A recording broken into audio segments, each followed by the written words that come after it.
Hi everyone, we're Ryan and Sarah. We run a photography company together. It's actually split into two parts. One of them is called Ryan and Sarah Photography, which is wedding photography and family photography. And the other one's called RS Creative, which is working with businesses, creating advertising, photography, or promotional videos, that kind of stuff. What she said. So in this next bit, we're going to tell you a little bit about who we are, how we got to where we are today, what exactly we do, what our journey's been. So Ryan's going to tell you, and then I might add a bit at the end. So how did we get here? Okay, well, we met in New York City in the US, and then we moved to New Orleans, Louisiana. While we lived in New Orleans, I was working for a church doing this type of work, so media, video, photography, and people really liked my work. I was really doing it just because it was needed. Somebody had to do it. Churches need video, they need photography, etc. And because people were seeing my work and liking it, they were asking me if I could do it for their business or help out here or do a video for that. And I guess we just kind of ended up starting a business without trying, which wasn't a great lesson as it turned out. But yeah, that's how we initially got into it. And then we came back to the UK and realized that obviously to really set up a business, thinking about tax, thinking about how you actually set up your business and what type of a trader you are. Yeah, there was some complexity to that, but we initially got started in the US with a relatively easy entrance into the business. We actually, it was interesting because we independently really enjoyed taking photos, doing video, just having a creative outlet, and we just offered our services where we were whenever it was needed. And so, like Ryan said, word spread, and then when we moved here, we decided that we wanted to officially pursue this, not just as a hobby maybe. So we actually got in touch with the Chamber of Commerce here in Coventry and had a meeting with a job coach, and we talked about having a business plan. And because it's probably the case with a lot of creatives, we might be good at creating things, but running a business is a completely different challenge, a completely different story. So you have to think about your unique selling point, what makes you stand out from everyone else, how you're going to make your money, how you're going to advertise, etc. So we got some help with that, a bit of coaching. We did a lot of reading ourselves as well, and yeah, so that's how we got started. And then we built it up slowly. So I was still working full-time, Ryan was working part-time, and we built up the business on the side. It's different ways of starting a business. We felt most comfortable doing it this way. Some people like launching straight into it, maybe get a grant to get started. We wanted to build it up gradually because in a creative profession, at least for us, we didn't want to lose the joy of doing it. And I think if you launch straight into it at the beginning, there might be a danger of putting too much pressure on a very young business, of having to deliver a certain income from day one. And so we just grew it slowly over a few years. And now we are basically doing this full time. I actually still work part time in the same area for a charity. So yeah, this is how we got started. Yeah, and on that note, pressure will kind of steal joy. So if you love what you do and you want to take photos, you want to make videos, but suddenly you've got real pressure to pay bills because you're earning enough money from this, that will quickly take away from kind of the reason that you got into it in the first place. So our particular model, I'm not saying it's the best way, but not being fully reliant on it when you start was really helpful for us. Another note that I would make here is talking to people and getting advice is a really good idea, but choose wisely who you speak to. And I think probably my best piece of advice would be make sure that you find people who are really positive, because people who are less positive and very glass half empty will really discourage you quite quickly. A good illustration of this that I told Sarah while we were planning for this. Not me. Not this Sarah. Sarah Farrell. What I told her is that while we were in the US, we set up a number of meetings with people who have small businesses, and lots of people in the US have small businesses. And we asked them, what advice would you give if you could go back to the young version of yourself? What would you tell them now? What are the things that you learned that you wish you'd known? Phrase it in lots of ways so you get really useful information.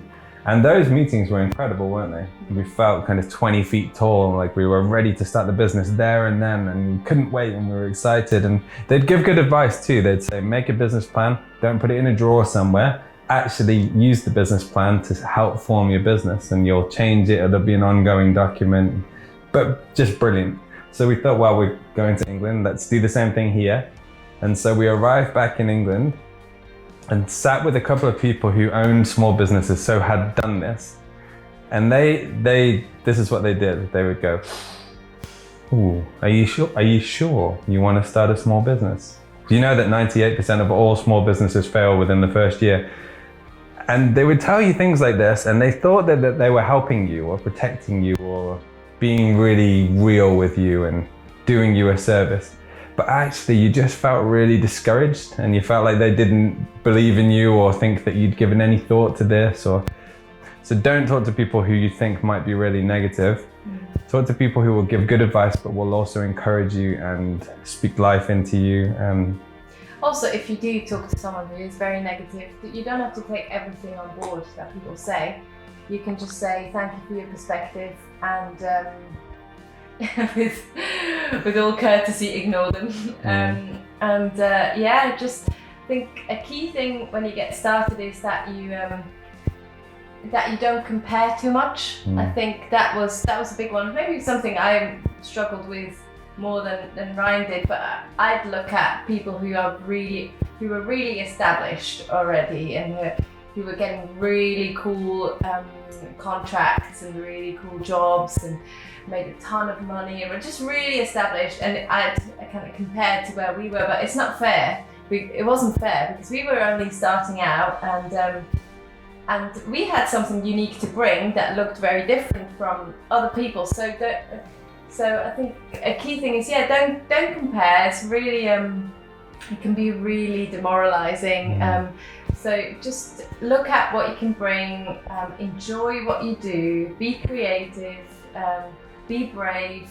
It's actually quite exciting at the beginning of a new business. You've got nothing to lose, really. You just you bring your best self, and we still do that now. We try and go above and beyond for people, for our clients, and people appreciate that, and people keep coming back, and so that's how we got started. There's an element to this question. What was the moment you knew you were on the right path? To answer this, I think you have lots of moments where you feel, we're going to be millionaires. We've made it. We've got this big contract. We won this big job. And then you have a bit of a lean month where you think, we could do with booking some more work. And that's the nature of this business. You're always looking for new work. But the thing that I can encourage you on is when you are established and when people know you and when you have more referrals out there, and by that I mean jobs that you've done really well and people that will speak highly of you and tell other people, hey, they'll do a great job for you, then it gets easier. You find that more work is coming in, and it's less nerve-wracking. Somehow along the line it just gets a bit safer and a bit more stable. It won't start that way. You'll feel, my goodness, nobody knows I exist. How am I going to get work? And everyone has that feeling. That's how you start off, which is again a good reason to not put all your weight on this at the beginning, and give it a chance to start building and thriving in its own right. So moving on to the next question, how do we earn an income? So yes, this is actually quite challenging because you set the prices and you set how much you're charging for things, and at the beginning that becomes even more complex because you need to make sure that you're doing work, and you need to make sure that you're doing different types of work so that you have experience to show. So for example, if a school says, can you make a promotional video? We'd love to see some of your work. If you don't have any work to show them, then they're gonna go, okay, well, thank you. We're gonna go with someone with a bit more experience. So my advice early on is don't be afraid, particularly if you're able to do some work for free. So find jobs where people would be willing to take a risk on you because it's not a huge risk. Go in, do a great job, get some experience, start building a show reel, start building some examples of your work, get better, improve, because everyone thinks that they can do it until they're out there and they realize, oh, I don't know how to get the sound right, or this is a lot of pressure. And we've had this before, like we're not excluding ourselves from this. Yeah. You improve as you go and you build your portfolio and you get better. So I actually think, don't do this forever. Don't keep doing free work, but building a bit of a portfolio at the beginning with some either really low paid or free work is not actually a bad idea. And then get to the point where you start charging. And then at some point there should be a switch where you're actually, you know what, I'm good at this now. I'm very skilled, I've got the right equipment, I know what I'm doing, I know how to direct people, I have all the requisite or required skills. I'm gonna charge what I'm worth. And if people don't go for it, that's okay. When we quote, we know that we're charging what we'd be happy to work with. That's a helpful phrase actually. What are we happy to work for here? And if you quoted that amount, and they don't go for it, then that's fine, that wasn't the job for you. Because you shouldn't be earning for an amount that you're not happy to work for or isn't enough to cover your bills. Obviously, you can't really talk specifics because you may be in a different place, you know, you're starting out at a different stage, different levels of skill. So there's no point us throwing out what we charge specifically, but hopefully those qualifiers will help you in pricing for yourself. Yeah, another good way of getting experience at the beginning is a couple more ideas are working with somebody who's already established. So maybe tagging along as a second shooter, or as a runner, as an equipment logger who can also take some shots. So that way you can build your portfolio, you get an idea, an insight into how other people work. And yeah, that is a good way. Another way would be to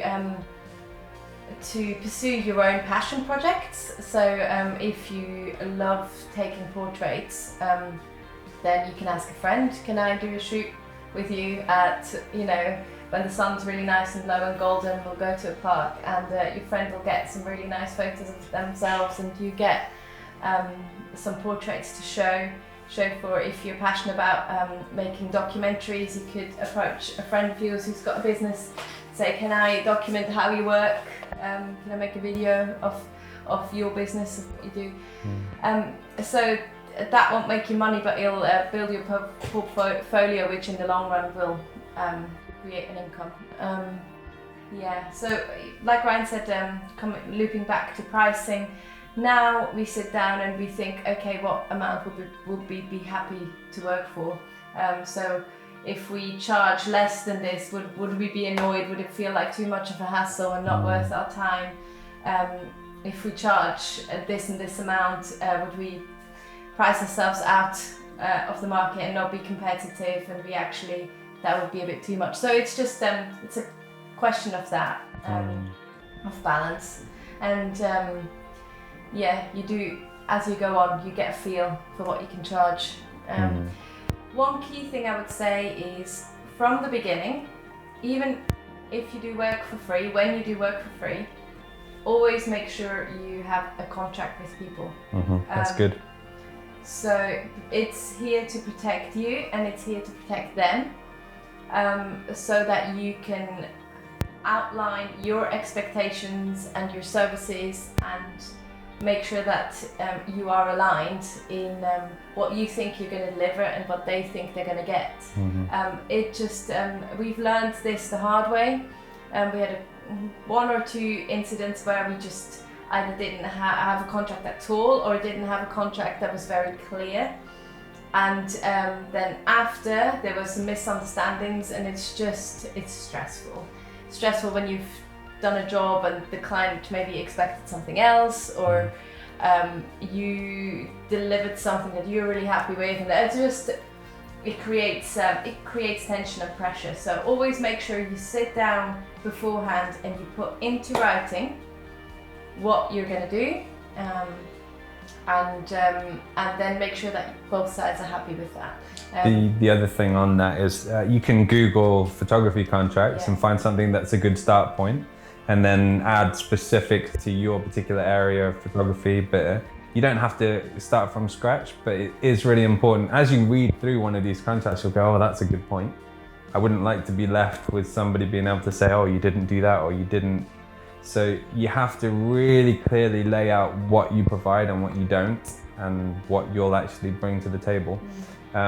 A quick note on that, on kind of skill level. So one of the things that people often do is they think, oh, well, I take good pictures on my phone, or they get a nice camera and they go out in nice light and they take good pictures and think, oh, you know, I'm really good at this. And people say, oh, I like your pictures, you're good pictures.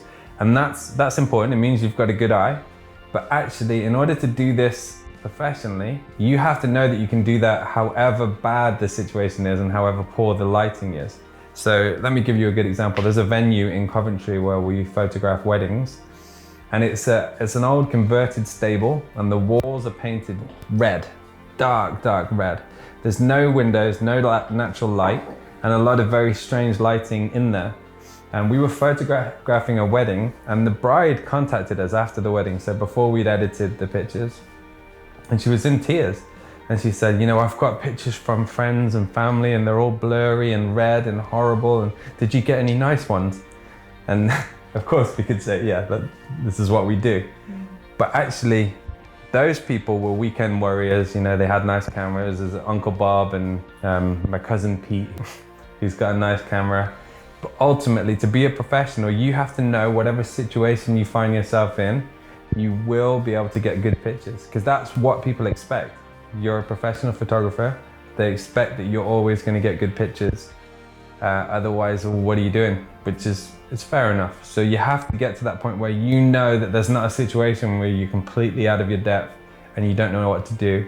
And that's the same in video, it's the same in photography. And that is your tradecraft, your skill set has to be at that level that you know you're going to be able to do this if this is your business. Yeah, that's very good. So I think to bring it back to the contract, it acts as protection, because in it you can outline exactly, okay, this and this and this and this needs to be in place for me to deliver a good video or good photos. And in that can be like, I need to have natural light in order to take food photography, for example.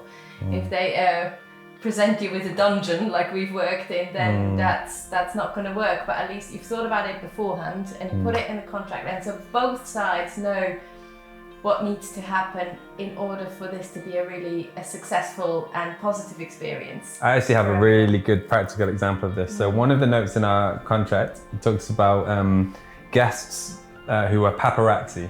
So what do we call them in the contract? Paparazzi wedding guests.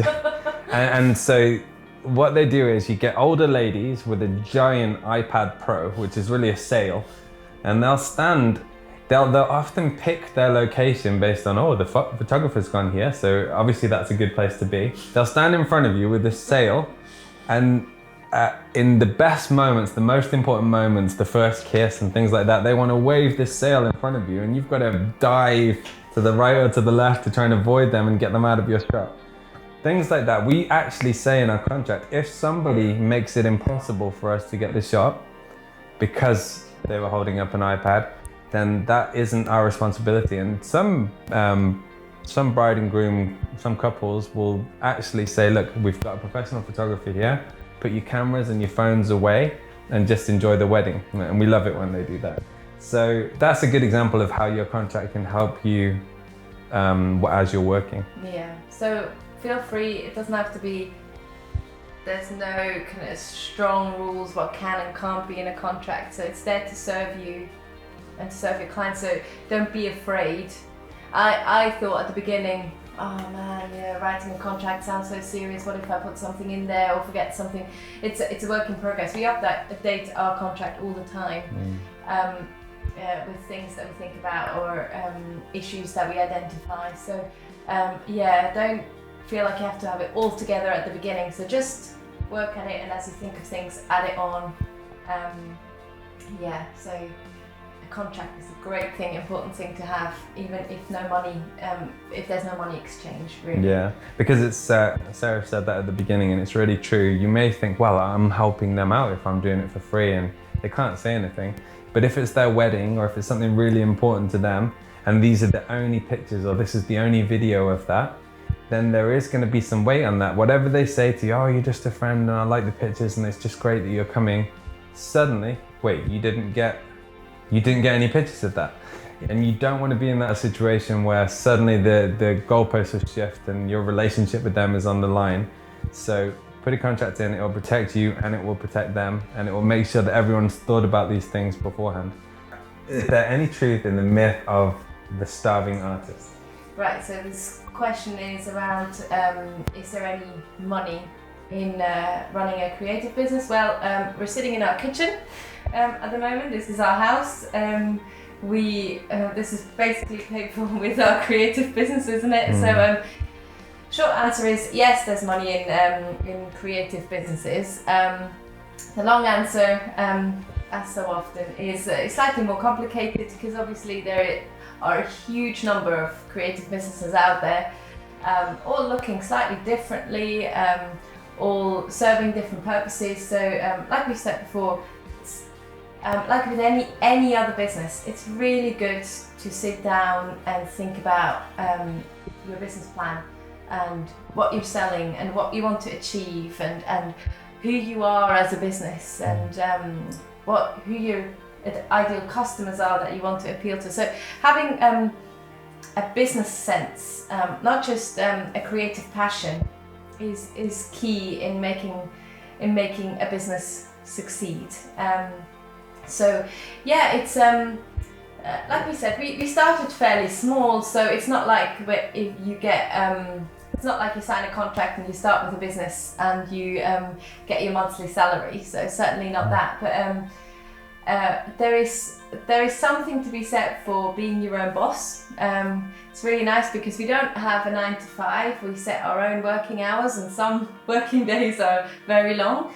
And sometimes we have weeks where we can take it easy, and so we really like the work-life balance that we get.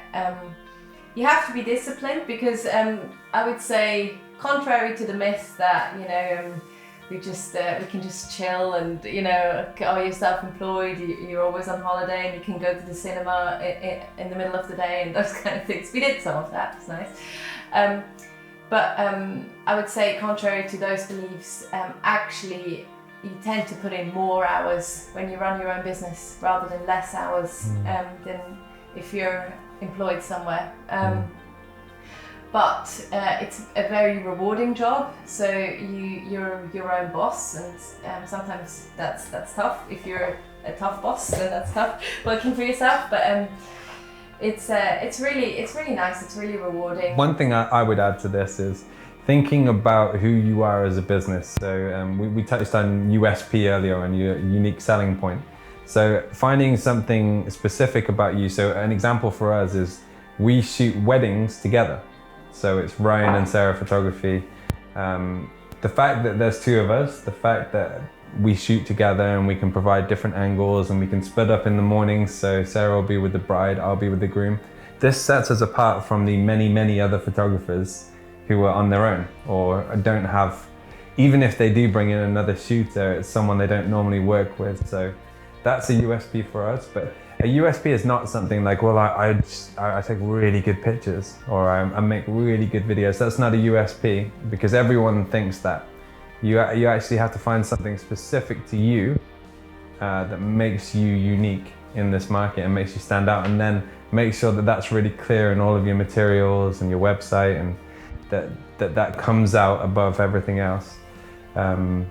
And that's what makes it a USP. So this idea of a starving artist, I would say there is some truth in that, because if you get caught up in the idea that this is your art and this is my way of doing things and nobody can tell me how I do this, it won't work as a business, because you have to work with clients and you have to create something that fits their brief but also fits within your style, so you have that integrity of knowing that you've done it and that you've brought your skill set to the table. So it's a balance. And actually, if you go, I won't do that, I wouldn't ever do that, I wouldn't compromise myself in that way, then you'll be a starving artist. You know, it's not. Unless you go iconic, right? So this is the other thing. If you get to the point where you are so clear in your style, and your style will develop over time and people will come to you because they like your style, and that's what we have now, which is really nice. So people are coming and they want what we do, and therefore we're doing a lot more of what we do because that's what people want. But you'll only get there over time, so don't get stuck on that early on. Just make sure that you're fulfilling briefs and making sure that the work you do for people makes them happy and works really well for them. Do you ever worry that you're going to run out of creative ideas? No. In simple End terms. of the question. In simple terms, no. Part of the reason is because if you love what you do, you'll remain a student of it. So you're constantly looking at other work that inspires you, looking at creative work that you think, oh, that's amazing, I love that, I'd love to do something like that.